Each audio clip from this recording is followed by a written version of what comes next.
Today, in episode 2 of the Kyle Talks Money podcast, we're going to talk about how to protect yourself from money order scams. So hit that like and follow me on YouTube and Instagram for personal finance guidance and wisdom from all over the web. Money order scams are common when buying or selling online. Before handing over merchandise or money, be sure you're dealing with a legitimate buyer and be especially careful if somebody asks you to send money after they pay you with a money order. Fake money orders are the most common type of scam, as sellers ship goods or send money to a buyer or employer who is really a con artist. By the time the bank discovers a problem, it's too late to recover products or funds, but you can always get ripped off when you're the one sending a money order. So why do money order scams work? Money orders are often a safe way to receive payments when they're legitimate. Unfortunately, that reputation for safety can cause recipients to drop their guard.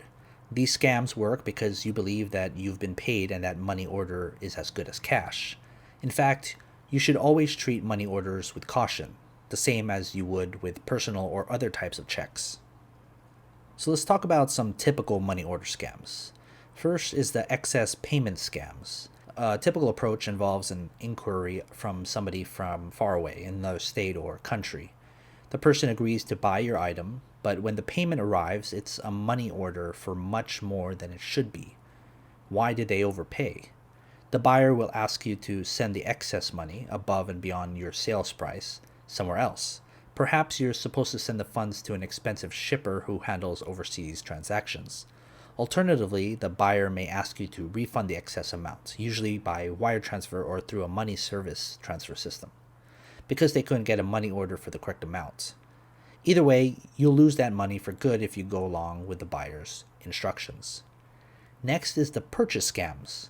Sometimes a money order scam is as simple as sending a fake money order in exchange for merchandise. Buyers don't ask you to send cash, but they get the goods for free before you realize the money order is bad. Another one is a deposit scam. In these cases, somebody asks you to deposit or cash a money order for them. The person, the story goes, doesn't have a bank account yet, and they don't want to pay steep fees at a check cashing store. Instead, they would like to sign the money order over to you and possibly even pay you for your time. What could go wrong, right? Surprisingly, your bank might let you walk out with cash, but that's not the last you'll hear of this money order. Another one is payment processing. A variation on the deposit scam is the payment processing scam. You'll think you got a work from home job depositing payments or mystery shopping, and your job is to accept money and forward the payments. In some cases, you're actually helping criminals launder money while you get ripped off. Another type is a security deposit. If you manage a property, you may hear from the potential renters out of state. They'll send a money order for their first and last month of rent, along with a security deposit. However, they'll quickly inform you that plans changed. Perhaps the jobs they were moving to fell through, and they no longer want to rent the property. They'll graciously offer to let you keep the rent, but they'd like you to return the security deposit. And a bit of warning here, thieves are creative, and they use money orders and scams in endless ways. Watch for the red flags described here and trust your gut. If something seems a little bit too easy or too good to be true, pause before sending money and get more information. So where do things fall apart? If you send or spend money that you believe you got from a money order, expect problems with your bank. When you deposit a money order into your account, your bank will allow you to use some or all of the deposit immediately, typically the first $200, but it could be more, especially with USPS order money orders. However, the bank has yet collected the funds from the money order issuer. That process takes a few days or sometimes a few weeks. When your bank tries to collect the funds from Western Union, for example, the bank will find out that it has a bogus money order. Because the bank won't receive any money, it will deduct a fake deposit from your account. If your account is empty, your account balance will go negative and you'll have to repay the bank. Plus, your checks will bounce and your ATM debit card will temporarily become worthless if you were running low on funds. Now, how do you protect yourself? Fortunately, there are ways to avoid getting tricked by any of these tactics. First, avoid unknown buyers. The safest approach is to only accept payments from people you know and trust. But if you want to work with new customers or sell online, you may have to expose yourself to some risk. Fortunately, red flags and behavioral cues can help you manage your risks. What are the red flags actually?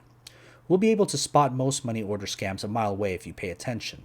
But when life gets busy, it's easy to miss a detail and forget how these scams work and that they even exist. A major red flag is a request to send or wire money after you've been paid with a money order. Check this list and see if anything sounds familiar to you. A request to send or wire money that was paid to you with a money order. An offer that came from out of the blue. How did this generous, trusting person find you, right? International money orders, although fake USPS money orders are also a problem. Messages with numerous grammar and spelling errors. Refusal to pay you electronically, they can't wire money or use an online service for some reason. A buyer uninterested in checking out the merchandise or product details and doesn't seem to know anything about what you're buying. A buyer uninterested in checking out the merchandise or product details and doesn't seem to know anything about what they're buying. Your buyer asks for sensitive information like your bank account number, and if it sounds too good to be true. Now, always verify your funds. Always. When you're paid with a money order, call the money order issuer and check to see if they've got a legitimate document. You can never be 100% certain, but you can always improve your chances. Next, security features. Each money order issuer can also describe the latest security features printed on their money order. For example, USPS money orders in 2020 feature a Ben Franklin watermark, while MoneyGram uses a heat-sensitive patch to reduce fraud. Now, delay spending. If you have any doubts, don't spend the money you receive from a money order. Treat it as suspect or be prepared to repay your bank. It can take weeks or months for the bank to figure out that you've deposited a bad money order. Most of the time, you'll find out about fraudulent items within a few weeks, but it can take longer. Now, there are other money order scams. The most common scams start with the payment you receive, but it's also possible to lose money when you're the one paying. Think of advance payment. The most basic type of scam happens when you send a payment and don't get anything in return. Sellers are eager and communicative when discussing payment, but they disappear after you send funds with a money order. Unfortunately, money orders don't have buyer protection or the ability to reverse charges. In some cases, you can cancel a money order, but the process is cumbersome and it costs money. How about a helping hand? Money orders and money transfers are often part of helping scams. Somebody asks you to send funds and they cash the money order before you realize that you were ripped off. These scams come in several varieties, including friends and loved ones trapped overseas, their wallet got lost or stolen, so they're emailing or asking on social media. Romance scams, you develop affection for somebody online and the person asks you to help them with a bill or an emergency. Debt collection. Somebody calls with threats of jail time or the harsh consequences, but you can put the problem behind you if you pay now. Before you send money, talk about the situation with somebody you know and trust. Soliciting input or another perspective can help you evaluate your risks. If you decide to move forward with the payment because you want to help, you will have a better idea of what you're getting into.